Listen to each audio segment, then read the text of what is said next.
Greetings, world. We are anonymous.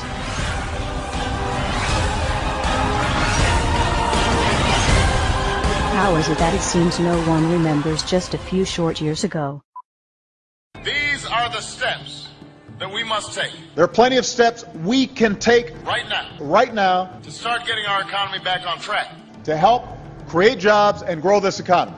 If we are going to deal with our dependence on foreign oil, If we're going to end our dependence on foreign oil, We'll recruit an army of new teachers. I want to recruit an army of new teachers, make college affordable.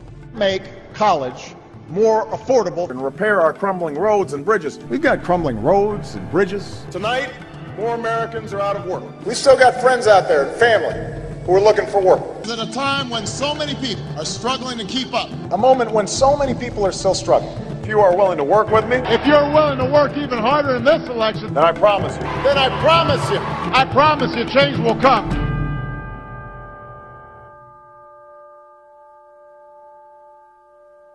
Shall we play a game? If you see something, say something. Report suspicious activity to local authorities. If you're not breaking the law, if you're not doing anything wrong, then you shouldn't worry what the government is doing. Terrorism, terrorism, terrorism, Al-Qaeda, Mohammed, terrorism, war in Iraq, war in Afghanistan, Al-Qaeda, Osama bin Laden. It's not like my government would ever do it to me. But guess what? You're wrong. Protest is now illegal in the U.S. Move along, citizen.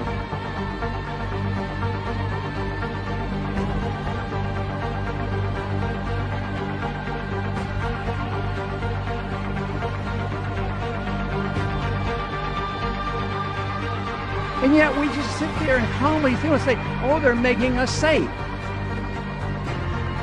I don't even know whose side I'm on.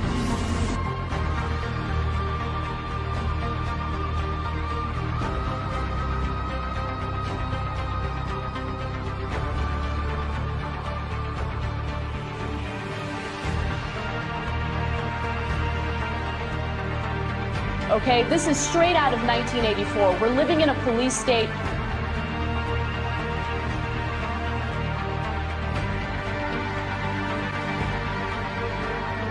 I never had a choice of what happened to me.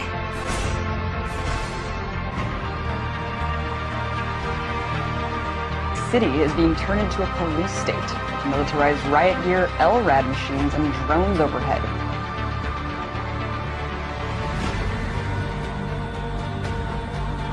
Corporations have more power than the government.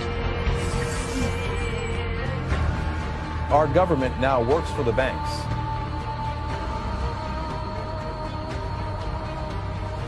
America, the greatest losses to our freedom have come not from someone attacking us, but from the government ignoring the Constitution and the majority letting them get away with it.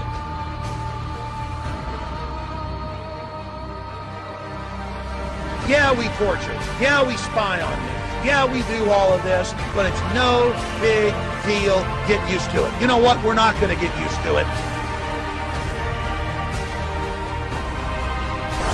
Police have opened fire on the crowd. We're all in serious, serious danger. Millions of dollars spent on new police gear, trucks ready to function as rolling barricades. What you have here is, this is the wars coming home. If anybody doesn't believe this government is capable of doing these kinds of things, you're out of your mind. Go back to bed, America. Your government is in control again. Well, you know, America's a strange country. All you need to keep them pacified is give them a dozen donuts and a gun. They don't seem to have the capacity, the intellectual capacity, to think of their own self-interest in any other way than the next 5 minutes. It's time to wake up. Wake up, America! Wake up, America.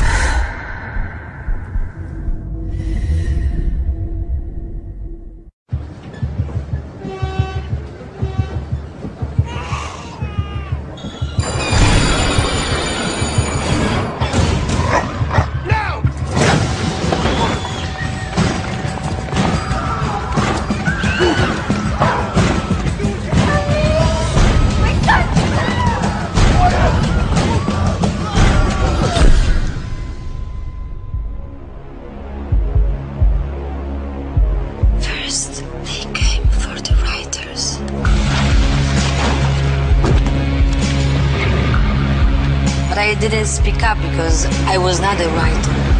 Then they came for the students. But I didn't speak up because I was not a student. Then they came for musicians. But I didn't speak up because I was not a musician. And then they came for the Greens, the Muslims, the trade unionists, Christians, and the Jews, the travelers, the homosexuals, the journalists, the artists, the thuggers, the doctors, the philosophers, the economists, the anarchists and the politicians, the nerds, the Europeans, the Americans, the communists, the hackers, illegals, the homeless. And I didn't speak up because I wasn't any of them. Any of them. And then they came for me. And there was no one left to speak up for me. The proles, if only they could somehow become conscious of their own strength, would have no need to conspire. They needed only to rise up and shake themselves like a horse shaking off flies. If they chose, they could blow the party to pieces tomorrow morning. Surely sooner or later it must occur to them to do it. Until they become conscious, they will never rebel, and until after they have rebelled, they cannot become conscious. The time is coming when the window for us to restore the control of our government to ourselves will close, and we had damn well better act before then. You want to know why the American public is fit? They're fit because they're not seeing their Congress do the work that they're sent to do. We need to demand more of our elected officials. Damn bills that come out here all the damn time. Come out here in the last second.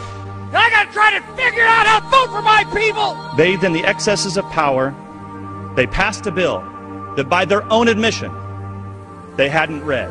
This is PR politics. Unanimous consent that we bring up the bill to extend the tax cut for 160 million Americans. As you walk off the floor, Mr. Speaker, you're walking out. If you want to stand up on the floor of the Senate and defend the Wall Street banks like Bank of America and the credit card companies, be my guest.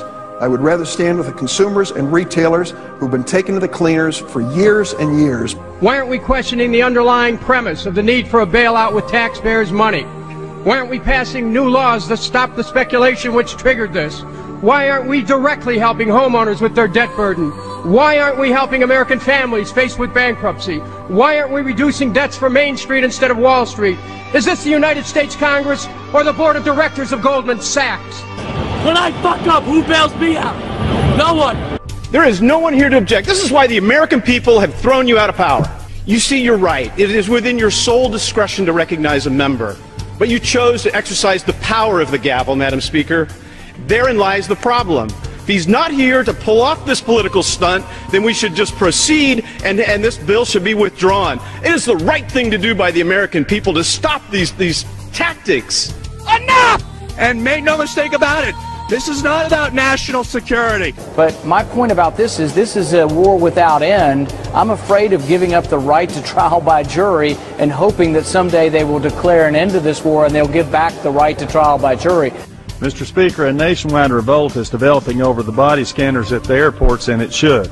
And we also know there are individuals who are making money off this. They say, trust us. Trust us, the people who brought us Katrina, to be competent in face of a disaster. Trust us, the people who brought us warrantless wiretapping and other excesses eroding our civil liberties. Trust us. Many of us were told in private conversations that if we voted against this bill on Monday, that the sky would fall, the market would drop 2,000 or 3,000 points the first day, another couple thousand the second day, and a few members were even told that there would be martial law in America if we voted no. We're not trying to scare kids. This president's foreign policy is what's scaring the kids of this country. Well, it's the same people that told us Saddam Hussein had something to do with 9/11. Same people that told us Saddam Hussein had weapons of mass destruction. Same people that told us we were going to be able to use the oil for reconstruction money. Same people that told us that we'd be greeted as liberators, not occupiers.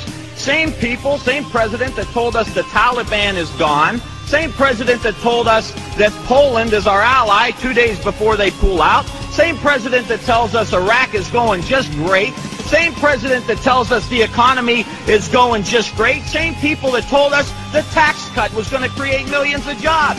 Same people that told us that the Medicare program only cost $400 billion when it really cost $540 billion. So please forgive us for not believing what you're saying. Please forgive the students of this country for not believing what you're saying. Not one thing about this war that has been told to the American people or that has been told to these college students has been true. Not one thing. Bremer says we need more troops. The Pentagon says we need more troops. And this president can't get them from the international community. There's only one option left. Let's be honest with the American people. Fascism, by definition, is when corporations team up with organized religion and control the government. Do I have to say anything more? Wouldn't you say that we're on the brink if we're not there? We're witnessing a slow and steady takeover of our true freedoms. And now we see the government taking over banks. We see the government taking over car companies, insurance. We're being told what cars we can drive, how much we can make. And now they want to take control of our health care. It's one more attempt for them to put everything that we do day and night under the control of the federal government. Are you willing to sacrifice your freedom for liberty? Well, I say that they're taking away our free will. The American people are being forced to do something they don't want to do. But there really is a difference between us, and it's basically this. We don't think the government should be in control of all of this. We want people to be in control. And that, at the end of the day, is the big difference. What they are trying to do is create an America very unlike the America that has existed for centuries. The thing associated with America, freedom, is precisely what must be destroyed if this is to be turned into a fundamentally different country to suit Obama's vision of the country and of himself. I think he's going way beyond his constitutional powers assigned to the executive branch, which is, by definition, an imperial precedent. Once again, total power in one person's hands, not the American way. He's centralizing power inside the Beltway, taking power and decision-making from families, from individuals, and as a consequence, what he's doing is building an unchecked executive. Now, I hate to point fingers at anybody, but the present administration probably has a lot to do with that. But you know who's responsible for it? We are. Personal responsibility. Where is the outrage to come from? From you. It turns out you're the knight in shining armor. First, you got to get mad. You've got to say, I'm a human being. God damn it. My life has value. It is time for us to take our country back. The real problem is that the American people have been too submissive. We have accepted the notion that we should be treated like cattle. Make us safe, make us secure, put us in the barbed wire. It's time for the American people to stand up and shrug off the shackles of our government. And the way I see it, they're not going to quit doing it until they bring this country to its knees. So I think we should all rise up and we should stop this administration from what they're doing because they're destroying this country. We, the people, have got to get control back of our country. The American people will revolt. Our government sucks. So what do you say? Maybe we should all just stop paying our taxes and revolt. Because this is bull. When our forefathers wrote the Constitution with the right to bear arms, it was not about hunting and fishing. The Second Amendment, the right to bear arms, is there so that we, the public, if our government gets out of control, we have the ability to rise up and change it. Now, many people have said to me, well, wait a minute. How could we, the citizens, ever stand up to the U.S. government and their entire military might? Well, wait a minute. I got the answer. We threw everything we had at Vietnam, and they were nothing but a bunch of farmers with a few AK-47s, and they withstood it all. Don't ever allow anyone to tell you that it can't be done. It can be done. To the government of the United States, those who make peaceful revolution impossible will make violent revolution inevitable. It is the constitutional right of the people to reform this government as we see fit. Over the past year, we have shown you what we are capable of. You can continue to resist us, or you can allow us to exercise our rights. We truly hope you choose the latter so that we can peacefully return this country to the principles it was founded upon and restore power to the people. To the citizens of the United States, it is our goal to reform this current government with your help. We do not want anarchy. We do not want chaos. What we want is to restore power to the people. Governments are supposed to derive their powers from the consent of the governed. Over the next few months, we will be releasing a series of videos detailing our reformation plans. Idea Vote will give every American a voice. We ask from you to use your voices. This new world is not one that we wish to shape ourselves. This new world will be that of the people, and the choice is yours to make in what direction we will go. We are anonymous. We are a legion. We do not forgive. We do not forget. Expect us.